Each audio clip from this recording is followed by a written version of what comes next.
สบายดีพบกันอีกแล้วมื้อนี้เขาสิมาสอนวิธีการเฮ็ดเครดิตเนาะเฮ็ดเครดิตดีเจนั่นเองโดยโปรแกรม FL Studio ก็คือโปรแกรมตัวนี้เนาะ FL Studio ตัวนี้โอเคขั้นตอนทำอิฐเนาะเฮาจะเอาเสียงมาจากไส1เนาะเสียงที่เฮาอัดเอง2ก็คือเสียงที่เฮานั้นไปเฮ็ดมาจากเว็บไซต์ก็คือเดี๋ยวตัวอย่างก่อนสิเฮ็ดเอาเสียงมาเลยเนาะเดี๋ยวสิพาไปเอาเสียงก็คือเว็บไซต์ตัวนี้เลยอ่า fake you โอเคตัวนี้ให้พิมพ์ตามนี้เลยเนาะให้พิมพ์ตามนี้ F A K E Y O U เนาะนี่เว็บไซต์ตัวนี้ละโอเคขึ้นมาตลอดเนาะอันนี้ก็ได้โอ้ยก็โอเคเนาะหลังจากที่เราเปิดโปรแกรมเข้ามาเราก็จะเห็นหน้าตาของโปรแกรมโมเมนต์โปรแกรมเว็บไซต์ว่าจะเว็บไซต์หรือว่าเป็นโปรแกรมของเพิ่นเนาะเราก็จะเห็นก็คือตัวนี้ตัวที่2เนาะเสียงเป็นเสียงนะกดเข้าไปเลยกดเข้าไปเราสิเห็นตัวนี้เป็นเสียงที่เด่นเนาะที่เขาเจ้าใช้ดูถ้าหากว่าอยากได้เสียงที่เป็นแบบว่าแบบเป็นธรรมชาติสุดๆเฮานี่ต้องสมัครเป็นโปรเนาะกับโปรแกรมเพิ่นก่อนโอเคเฮาสิมาอัดเสียงก่อนเนาะวิธีการอัดเสียงก็บ่ได้ยากนี่ก็คือหาคำว่าบันทึกเสียงของคุณเองนี่เห็นบ่โอเคกดเข้าไปเลยนี่หลังจากนั้นเฮาก็เว้าไปเลยว่าเฮาอยากเว้าอีหยังเนาะยกตัวอย่างเด้อ DJ SR.com เอาไหมเอาแบบเฮาดีกว่า DJ Mintadar Remix ประมาณนี้เนาะเราฟังเบิ่งก็ได้ DJ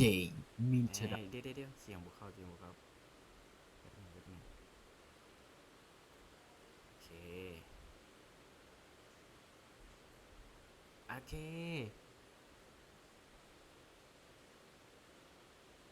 โอเคเอาไหม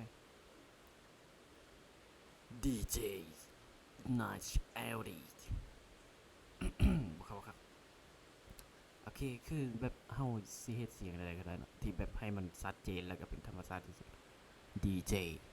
Night LD โอเคลองฟังไป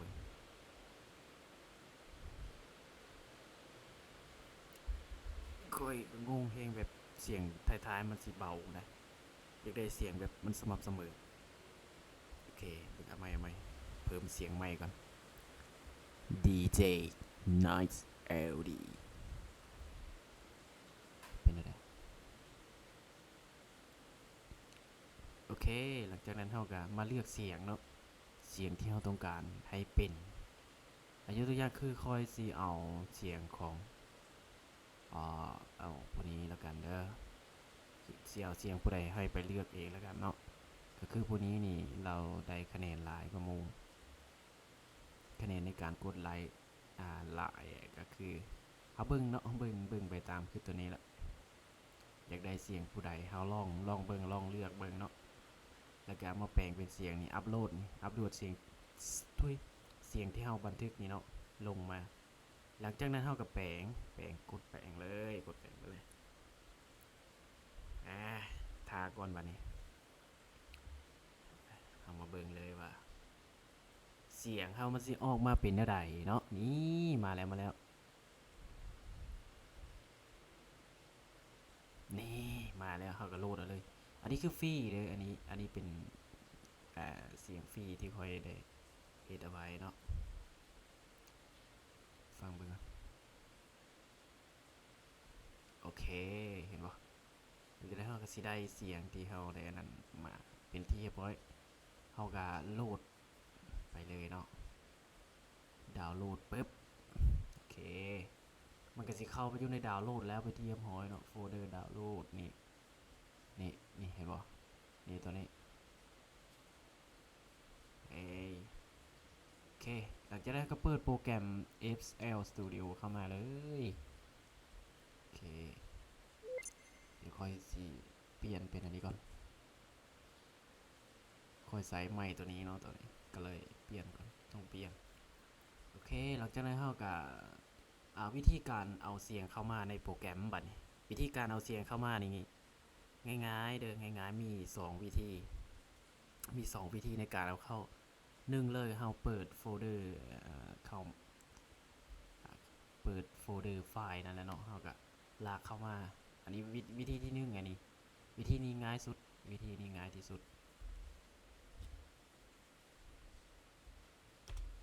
อันนี้คือวิธีที่1เนาะวิธีที่2บัดอ๋อมันคือบังไว้ปะเลื่อนไปได้เลื่อนกับอะไรเนาะโอ้ยอย่ามันเนาะอย่ามันจะมีโอเคเดี๋ยวคอยเห็นอันนี้เอาก็ได้นี่กดตัวนี้นี่หูมีกระตัดอย่างนี้แหละแล้วก็มากดบอลเป่านี่เนาะคลิกขวาใส่ไฟล์แล้วก็โหลดแซมเปิลแล้วก็เข้ามาที่ไฟล์ที่เราจะเอาเข้าเนาะโอเคมันก็สิเข้ามาในนี้แล้วก็เราก็กดใส่ตัวนี้หรือว่ากดตัวนี้ก็ได้กดตัวนี้แล้วก็ลากไปแต่ว่ากดตัวนี้ก็ได้เนาะมันสิเด้งขึ้นไปเลยเห็นบ่มันก็สิเข้ามาแล้วโอเคหลังจากที่เราเอาเสียงเข้ามาแล้วเป็นที่เรียบร้อยเนาะหลังจากที่เราเอาเสียงเข้ามาแล้วแบบนี้เราก็ดับเบิลคลิกไปที่เสียงที่เราเอาเข้ามาหลังจากนั้นเลือก text มิกเซอร์ที่เราต้องการที่จะมิกเนาะเลือกเป็นซองที่1 2 3ได้ก็ได้เนาะสิเลือกเป็นซองที่3 4 5เอาวะเป็นซองที่5ก็แล้วกันเด้อหลังจากนั้นค่อยสิเลือกโอเคจากนั้นเราก็เข้ามาที่ตัวนี้เนาะมันปกติมันจะเป็นอันนี้เรากดเข้ามาหูอันนี้เนาะมันจะเป็นหูมิกเซอร์ตัวนี้กดปุ๊บนำให้ทันเด้อโอเคหลังจากนั้นเนาะเรามาเบิ่งคือตัวเลขเมื่อกี้นี้เราเลื่อนเป็นซองที่5เราก็สิเบิ่งซองที่5นี่เนาะนี่ตัวนี้นี่เราเลือกเป็นซองที่5แล้วจุดเขียวๆมันอยู่วันนี้หลังจากนั้นเลื่อนมาเบิ่งทางขวาพี่บัดนี้เราสิเห็นเป็นสล็อตเป็นซ่องในเนาะ10ซ่องนี้เราก็กดสล็อตใดก็ได้แล้วก็เลือกเอฟเฟกต์ที่ต้องการใส่ก็สิใส่เนาะใส่ตามข้อได้เลยเด้อใส่รีเวิร์บก่อนใส่เข้ามาก่อนเนาะแล้วจึงปรับแต่งใส่เข้าไปปึ๊บแล้วก็ใส่คอมเพรสโซเลือกมาเป็นวินเทจดีเลย์นี่เอาลงประมาณนี้ก็ได้ดีเลย์เนาะรีเวิร์บกับประมาณนี้โอเคบ่ต้องปรับแต่งก็ได้บ่ต้องปรับแต่งก็ได้เด้อหรือว่าอยากปรับแต่งอยากปรับแต่งอหยังก็แล้วแต่เนาะก็สิประมาณนี้อันนี้โลคัทอันนี้ก็ไฮคัทอยากปรับแต่งก็ลองปรับแต่งเบิ่งเนาะถ้านั้นแล้วก็มากแบบใดเราก็สามารถเลือกได้ใส่ EQ ให้มันปึ๊บก็สิลองดึงให้มันแหลมๆซะเอาอันนี้แหละเสียงไฮก็คือเสียงแหลมตัวนี้ก็คือเสียงเบสง่ายๆคือเสียงเบสเสียงกลางประมาณนี้เด้อลองกดฟังเบิ่งเห็นบอกมันก็สิเป็นแบบนี้มันก็สิมีเอฟเฟกต์เข้ามาแล้วบัดนี้เราจะใส่ตัวไหนเราก็เลือกใส่ได้เลยเดี๋ยวค่อยสิใส่แบบนึงหาเอฟเฟกต์ก่อนโอเค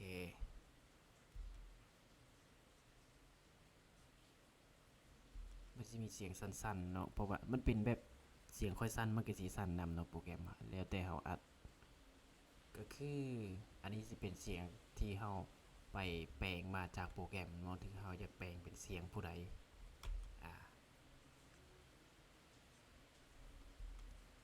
แบบนี้ ถ้าเราอยากใส่แบบเครื่องแบบ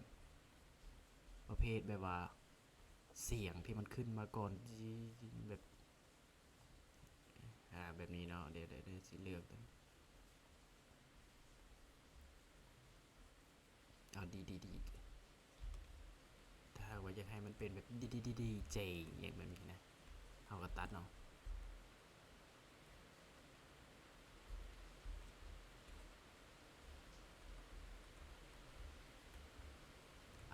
การตัดนี่ก็คือเรามาเบิ่งตัวนี้เนาะเครื่องมือตัวนี้กดใส่ตัวนี้ก็ได้กดใส่ตัวนี้ปึ๊บโอเคหลังจากนั้นเราก็มาลากลงเลยเนาะเขาอยากตัดตัวนี้แล้วก็อย่าลืมกดกลับคืนเด้อกดกลับคืนโอเคนี่มันก็สิได้ตัดมาแล้วเนาะเขาก็สิ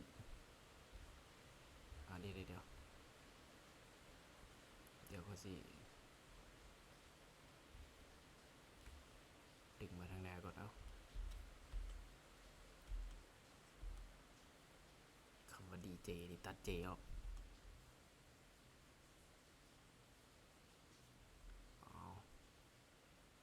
เดี๋ยวเบิ่งไปตามคอยเลยก็ได้เนาะอันคือกดตัวนี้นี่ก็คือกด10 ครั้งไว้แล้วเขาก็ลากมันก็เป็นการก๊อปปี้เด้อ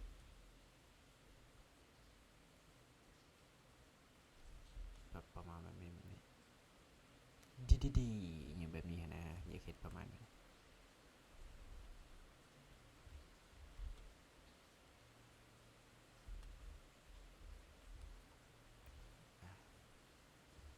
ดึงลากเอาเองลองเบิ่งเนาะแต่งเบิ่งเด้อ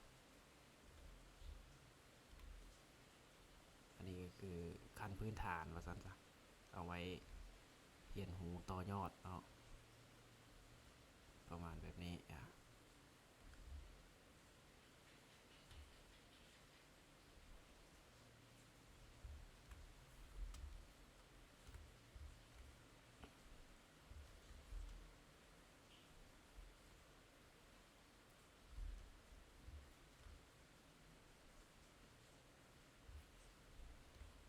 ประมาณนี้เห็นบ่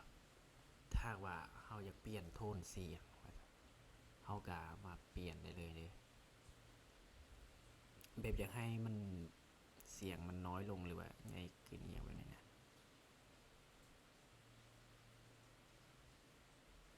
เนี่ยเห็นบ่หรือว่าอยากให้มันน้อยลงไง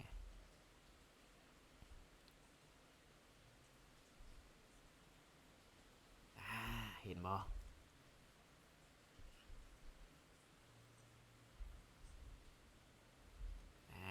เห็นบ่ประมาณนี้แล้วก็เฮาก็มาลดเสียงเสียงกองลงอีกหน่อยนึงเนาะเสียงมันกองเกินไปฟังมึงอันนี้คือให้ได้เบิ่งคร่าวๆเนาะอันว่ามันไปแนวทางใดว่าซั่นซะอันนี้คือเสียงจากเว็บไซต์เนาะที่เฮาไปแปลงเป็นเสียงผู้อื่นมาต่อมาก็คือเสียงที่เฮาอัดเองวิธีการอัดเสียงเฮ็ดใดเนาะวิธีการอัดเสียงเดี๋ยวขอยสิบอกวิธีการอัดเสียงเนาะเฮาก็มาตัวนี้ก่อนเนาะเข้ามาตัวนี้ก่อน แล้วเลือกช่องที่1เด้อกดตัวนี้ก่อนกดตัวนี้ให้มันเป็นสีแดงหลังจากนั้นมาเลือกช่องตัวนี้ช่องใดก็ได้หรือว่าเฮาจะอัดใส่ตัวนี้ก็ได้แบบเฮาอยากฟังเอฟเฟกต์นะก็คือกดเป็นช่องที่3ก็แล้วกันเด้อกดไปช่องที่3เดี๋ยวเอาตัวนี้ก็ได้นี่เพราะว่าค่อยใส่เอฟเฟกต์ไปแล้วมันจังบ่ได้ใส่อีกกดตัวนี้กดคลิกขวาเด้อบ่แม่น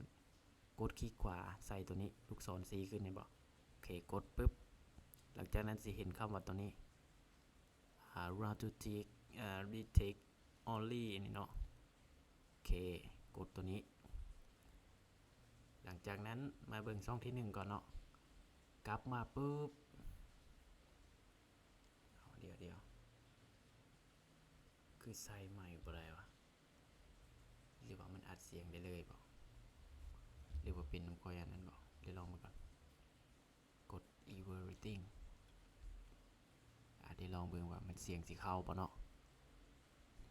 one two three เสียงบ่เข้า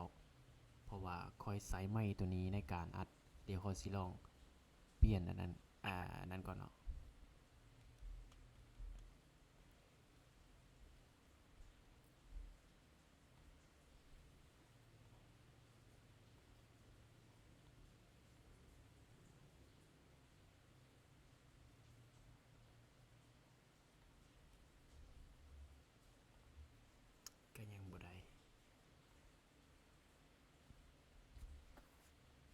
ค่อยใช้ไมค์ในการอัดวิดีโออยู่เนาะมันก็เลย